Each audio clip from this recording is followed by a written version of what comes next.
Hello, my health freedom loving friends. Miste Karlfeldt here with Health Freedom Idaho, and I'm here with Jilene Burger. Hi, Jilene. Hi, Misty. Oh, I'm so excited you could join me today. It's my pleasure. So tell us what you're running for. I'm running for representative of District 33, Seat B. And It what happens to prompted you be, to run? well, I'm basically sick and tired of seeing our government overreach to they're out of bounds in their authority. They need to restrict themselves to the authority that the people give them, which is to protect their rights and not necessarily to take their money and give them things back. And who are you running against? I'm actually running against Marco Erickson. Ah, Marco Erickson. Do you know what his freedom rating is? I can always look it up while we're chatting if you don't know. Actually, I don't, but I would guess it's about 49%.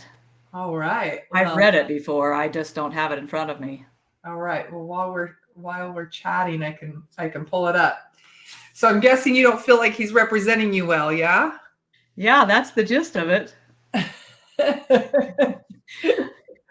If you want some detail about that, I'm actually the legislative district chairman, and I had 20% of my legislative district PCOs come to me with a petition to call him in and ask him to answer for his votes that are more liberal and socialistic, and he wouldn't come. So we held a meeting and actually voted to censure him. According to the new rule, Article 20, platform enforcement, because it's our right as citizens to hold our legislators accountable. Yes. Yes. Okay. So tell me about this rule. How was this rule made? Well, it was voted in Chalice in the last Republican meeting. I believe, oh gosh, who was the one who brought that forth? I can't remember his name. Anyway, it's been a goal of Republicans that are up to speed on things for a long time to put something in writing where we could hold our legislators accountable because they sign an integrity and affiliation pledge that says that they will use the Republican Party platform as their guide to vote, but then they vote that way less than 50% of the time. So it was given to chairmen of legislative districts and county districts the authority, if they were given a petition by the PCOs in their committees, to ask them to come in and explain things. And good for you guys. That is awesome. I think it's a good way because it gives us a legal, written down way to do that. I think we always have the right to hold our legislators accountable, but this is a written way that puts it in writing, gives us that authority. Nice work. Okay, so I did find him, and you're right, his freedom score is pretty low. That's a giant F, Marco Erickson. That's a giant. Oh, yeah, I lost you. That's losing. That's losing freedom. Yeah. Oh, and shoot. If you're going to call yourself a Republican and say that you're going to, I'm going to take a screenshot of that right now. So I have it. Okay. So yeah, you need to abide by the things you say you'll abide by. Yeah, absolutely. Wow. Okay. So then you gave him an invitation to come defend himself for his terrible voting, and he just declined to come? Yes. Yes. So we held the meeting without him, looked at his score and said, it's time for you to be accountable. And so then what happened? Excuse me? And then what happened? I wrote him a letter informing him of the censure, not censor. We're not cutting out of anybody's speech. We're just giving a vote of non-approval. And I wrote him a letter explaining what had happened. And I suggested if he was going to vote along the lines of the Democrat Party, that he should perhaps consider changing parties. His response was very short. Don't count on it. Oh! Well, I don't understand why, he'd want to be a Republican and vote Democrat. Maybe it's because if he ran as a Democrat, he wouldn't get elected in Idaho, right? That's exactly the case. And they need to face up to that instead of calling themselves, well, I think it's just honest. Just call yourself what you are. Yeah. Even if you don't get elected, you're not, it's just that your views don't represent the people. So face up to it. Don't be dishonest and call yourself something you're not. Right. I totally agree with you. I couldn't agree more. And so, what are some of the topics that are important to you? Of course, we're going to talk about some health freedom topics. And I don't know if you have any health freedom topics in mind. Especially, I heard that you're very active on the smart meter there. So maybe we can talk about that. Yeah, let's start there. I have a good friend who actually has been in working with Peggy Edwards, your good friend. She's so electromagnetically sensitive that when she gets in a room with a lot of that, her eye will hemorrhage and she gets a bad headache. And there's lots of documented evidence that shows that the electromagnetic radiation from a lot of things, but particularly from smart meters, because if they're going to mandate them, then we don't have a choice. We have a choice about when to use our phone and our computers, and we can turn those things off. But if the government's going to mandate the fact that we have to use a smart meter for our homes as a way to measure our electrical use, that's just government overreach, especially when there still is the ability to use the analog meter. Yeah, And absolutely. Yeah.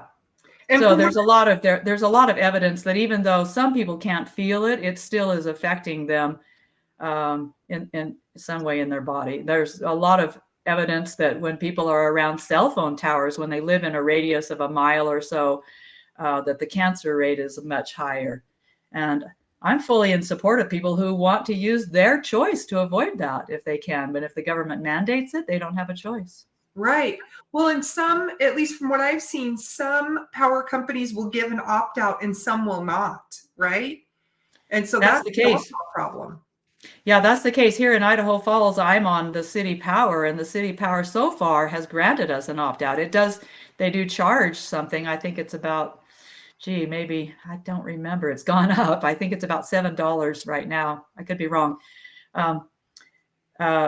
To pay for that opt-out. And I think there are about 80 people on the Idaho Falls Power right now who are using that opt-out and choose to. But with the Rocky Mountain Power people in the county where my friend lives, they won't offer that opt-out.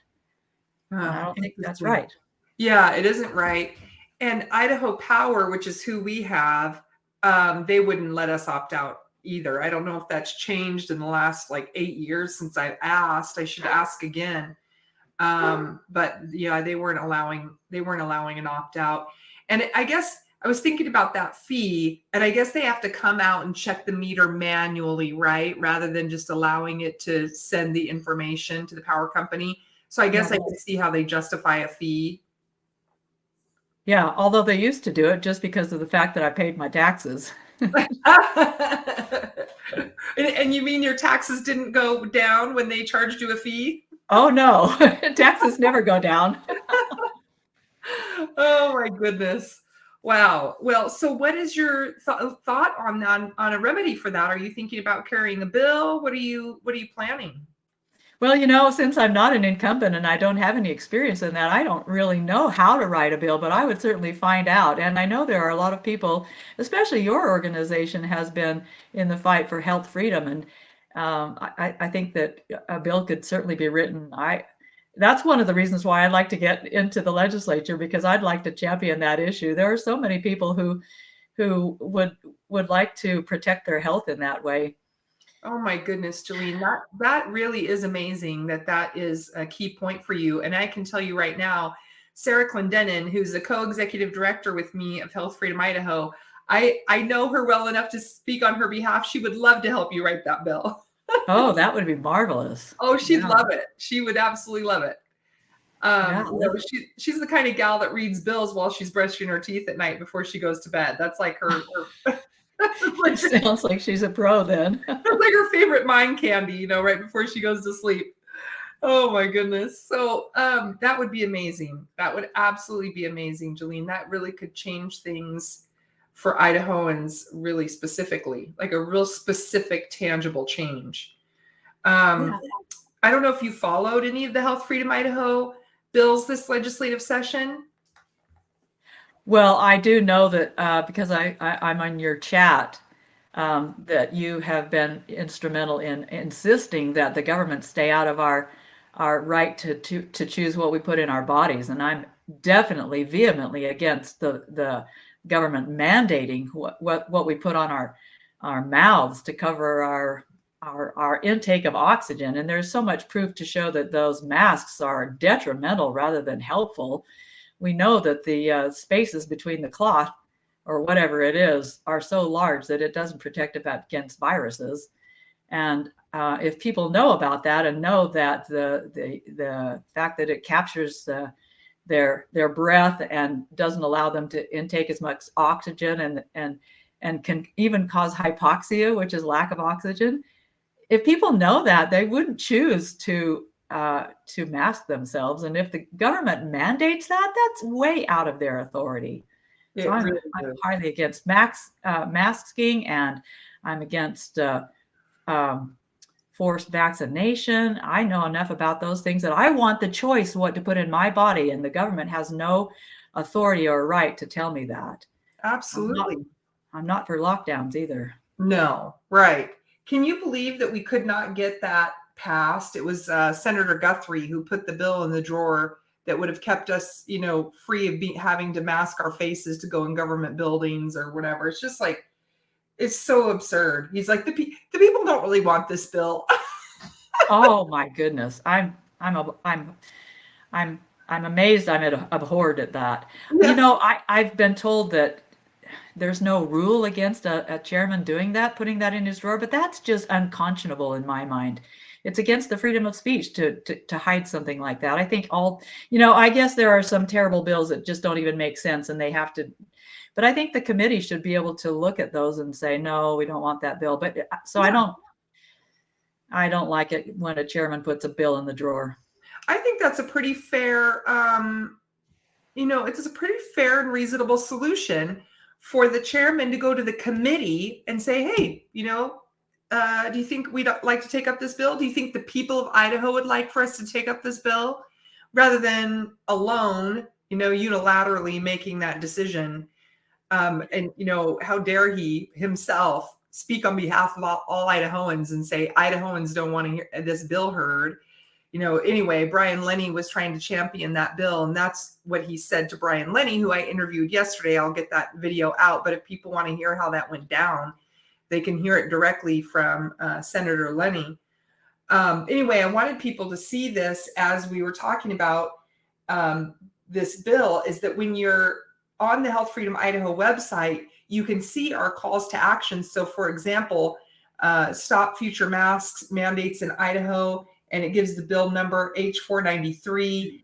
And we give calls to action where you can just simply copy and paste these emails and send your message to everybody on that committee or everybody on the floor. And then it goes to the next committee. We keep you posted on that. And we even give you talking points. So we make it so simple to get involved. And I guarantee you, if more people had put some pressure on Guthrie, not that he didn't have a lot of people calling and emailing, because he did, but the more, the better. Oftentimes a chairman will go, well, I'm tired of hearing about it, right? We'll just hear the bill. And that's what you have to do. Yeah. Well, I think it's really important for us to help our constituents become aware of these things so that they are following, especially Health Freedom Idaho. I follow it, and I think it's one of the most informative sites that there is, because the fight right now is our freedoms. Our government is just becoming out of control and stepping on our rights and our freedoms, and health freedom is one of the most important ones. Yeah, it really is. I fought for years to improve my health. I had some health issues, and I had to do a lot of things with my diet and my lifestyle. And I don't want the government forcing me to do anything that I've studied and want to do for my body now. Yeah, right. I think that is, and here's our smart meters information, just so people know they can come here and get a lot of information on smart meters right here. If you're wondering. Great. Yeah. And may I mention another Facebook post that's really good? We have, it's Peggy Edwards's friend, and she monitors and administers the site that's called Idahoans Against Tech Radiation Harm. It's kind of long, but it's Idahoans Against Tech Radiation Harm. And you would find a lot of evidence and research on that Facebook. Do they have a website or is it only Facebook? It's a Facebook post. Oh, well, guess what? Facebook doesn't like me. Oh, I wonder why. Guess what? I don't like Facebook either. It's mutual. Yep. Well, one of the other things that we did is we did get it passed. I'm going to go ahead and stop. Well, let's see if I can show this. We did get it passed that students 18 and over are they can get a vaccine exemption. So this passed. That was H597. Yeah. Oh. Yeah. And that was pretty important because I don't know if you were involved politically yet. Did you get involved during the COVID time? Well, no, I've been involved ever since 2012 when my husband Dave passed away. I threw myself into politics and became a PCO, and I've served there for 12 years now. So, but I was already involved during COVID. Amazing, me too, except you beat me. I've been involved since 2015. Oh, well, how about that? Good for you. So maybe you saw then they were mandating the meningitis vaccine for seniors.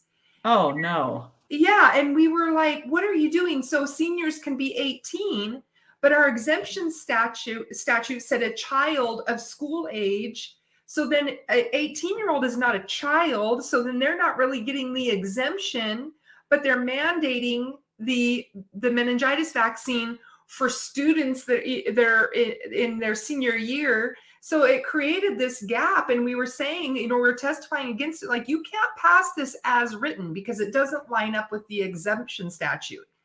And they literally looked at us and all the moms in the room, all the parents that came out against it. And there was all kinds of reasons not to pass it. It wasn't the right vaccine, blah, blah, blah. Obviously, you shouldn't be mandating any vaccines. And they were like, oh, we'll fix it later, So don't you love that they're going to pass something that they know will not provide an exemption for students that are 18. And they just pass it anyway and go, we'll fix it later. So we gave them the opportunity. When they say that. Yeah, they literally just say it right there on the record. Yeah, I would never believe it. It sounds like Nancy Pelosi's idea to pass the bill and then read it and see how it works. Yeah. No. Yeah, that's exactly. Sounds not good. Exactly. So you were successful, though. Yeah, so we were successful. We gave them the opportunity. This was a few years later, but they did pass it. So now there are exemptions for students 18 and over, and that's awesome. I mean, that won't just help seniors. That'll help any student. Okay, but the student would have to be up on things and find those exceptions and fill out the paperwork. Well, that is always the thing, because even in daycares and schools, they put out all this information to the families saying that they have to be vaccinated. They must be vaccinated. We're going to revoke them from our school if they're not vaccinated. And then they're not telling them about the exemptions. So it was really leaving it, up to the parent to get themselves educated on their rights. Right. Health Freedom Idaho did get it passed that everything that goes home from the schools and the daycares that says that they have to be vaccinated, it also requires that they must say that they can also opt out. Did you specify that it has to be in a large font? I know, right? We should have said like this specific font size or larger. It can't be in the fine print. Right. Right. Even on emails. So in all correspondence, they have to notify parents of their right to opt out. So we have definitely gained ground. Awesome. Yes. Congratulations. Yes. That's great. Well, and really congratulations to Idaho, right? Because as we're seeing other states lose ground and lose exemptions, Idaho has gained ground in this regard. And I think that's why a lot of people move here, because they feel like they are free to raise their kids in regards to vaccines as they see fit, as they should. Yes, they should. It should be the parents' choice for them to do the research. And then when the child gets old enough, like 18, then they should do the research too. It's my body. It's my health. It's my body. It's my choice. Right? Yeah, exactly. I want to be able to choose what to put in my body. Right, right. So what else has been interesting since you said 2012? What else has been interesting in politics since then? Well, I went through the time when the the state chairman sued our Bonneville County for making recommendations for candidates that we followed the Republican platform the most closely. My Ooh, name wasn't actually on the suit, but I was part of the executive council. I mean, the executive committee, and yes, yes. we we we survived that. We put up a good fight in Twin Falls that year, and then I think that was instrumental in getting Chairman Dorothy Moon elected because people could see the egregious nature of that. And so that was an exciting time. That was exciting time. And what was the outcome? The suit was eventually dropped. I think it was dismissed by the judge. I'm not sure with or without prejudice. I don't know that terminology. But I think people could see through it and that they saw that it was, like you said, a unilateral decision by the chairman. I don't want to say the name, but I think everybody knows. Yeah. Um, and and I don't like the fact that that chairman has gotten this pride up and is causing retribution across the state, it looks like, to cause a coup to try to recruit a lot of PCOs that have no experience in the Republican Party and don't even understand what it's all about, don't know what the job of a PCO is. And they're trying to bring in all these fresh people to overthrow what we've done to try and preserve the Republican Party platform. And a lot of PCOs in my district and Central Committee are working really hard to keep what we've gained, the ground that we've gained. But we're kind of disgusted. Yeah, I don't blame you. Yeah, there seems to be a real battle in the Republican Party right now, between what some would call rhinos or the establishment and those that are really trying to defend the Republic. I mean, that's kind of how I would define it. Is that how you would define it? Yes, I think so. You know, the the reason why we censured two senators, a senator and a representative here in Legislative District 33, was because of the fact that they vote more with the Democratic Party. I like to call them Democrats in disguise. And some people don't like the term rhino anymore because it seems, well, but you know what? That's what the narrative always does. They always slander something that's good, making it look bad. Oh, yeah. And so then you have to change your terminology and it confuses people. I think that's deceptive and dishonest. Yeah. And let's see, back to your question. What was your question? Oh, just talking about the Republican Party. And so there's this division and this battle's heating up. And I guess we're going to find out in at the primaries, May 21st, how that's going to shake out, at least for the next 2 years. You know, I have to admit that when I first became a PCO, I felt like I was a Republican at heart, mostly because I grew up in a Republican household and I followed the example that my parents taught me, but they didn't ever sit down and say, "Well, here's what the Republican platform says." And Yeah. so it took me a number of years to actually study that platform and say, "Yes, I do align with these values." And that's why you can put an R by my name because I champion these thoughts. And if you belong to a party, you freely associate because of our right to association. Um, you have that right to be able to state to the public, these are the values that I champion and that I adhere closely to. And it's helpful to the public to know that. And so when someone can put an R by their name and not adhere to that, not even know what it means, Mm. that's deceptive.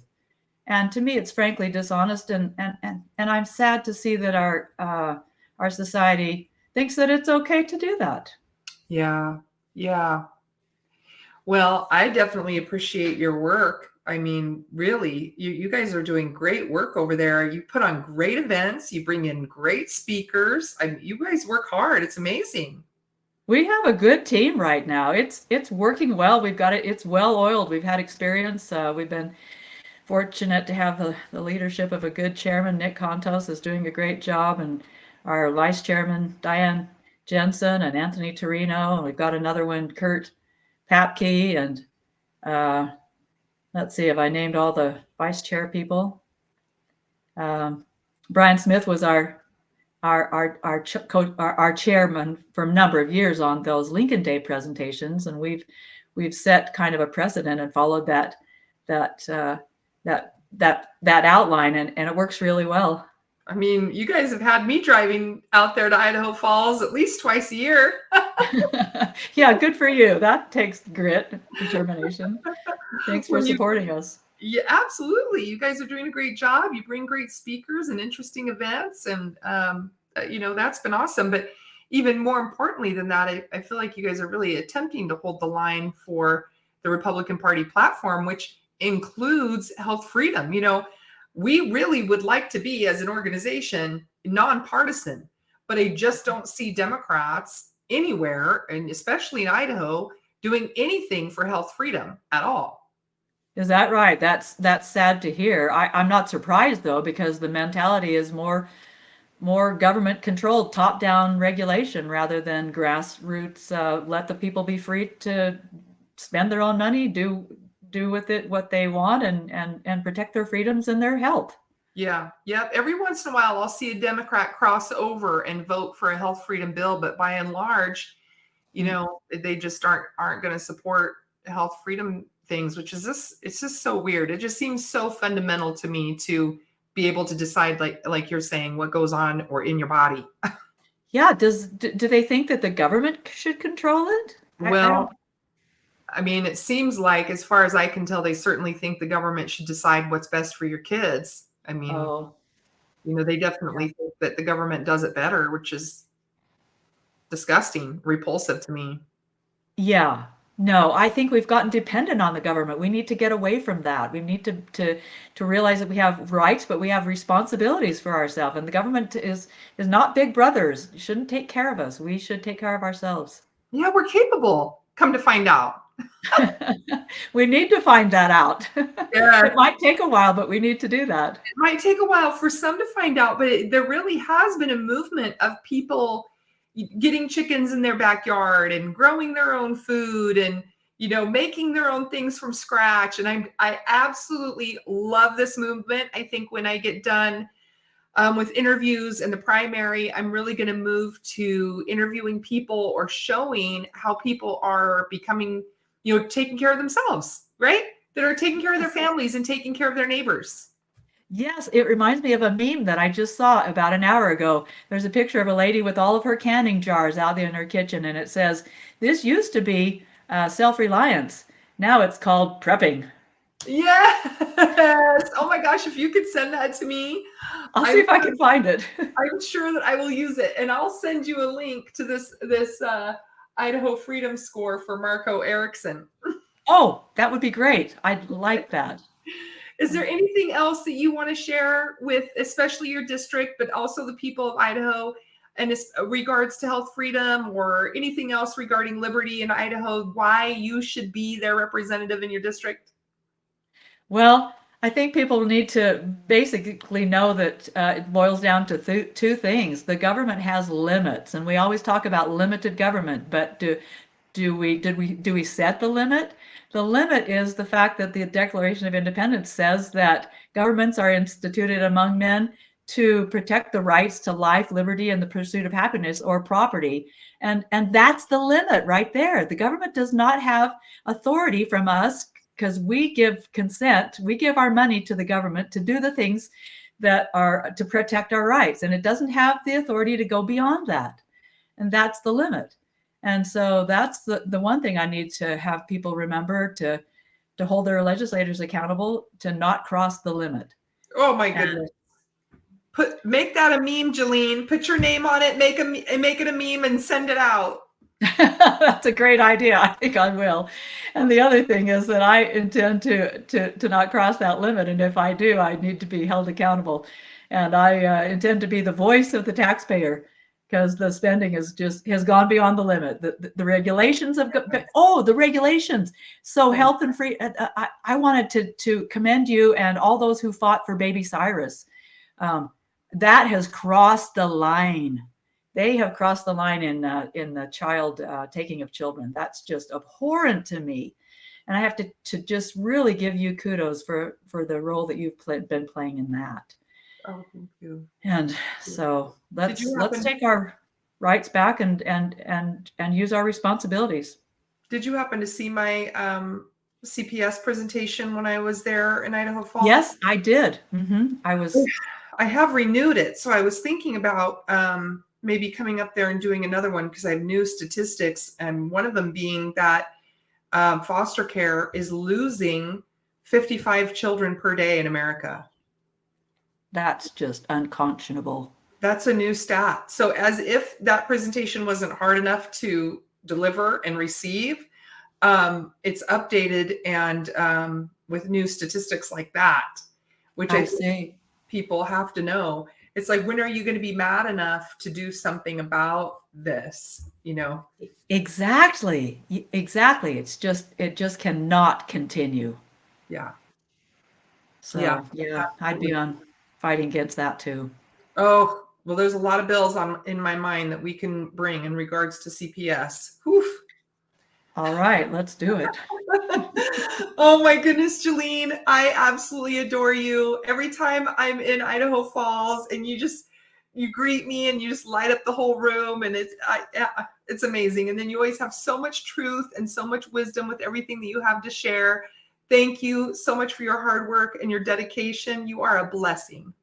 Well, thank you so much. I'm just following I'm following in your footsteps because you're so inspiring.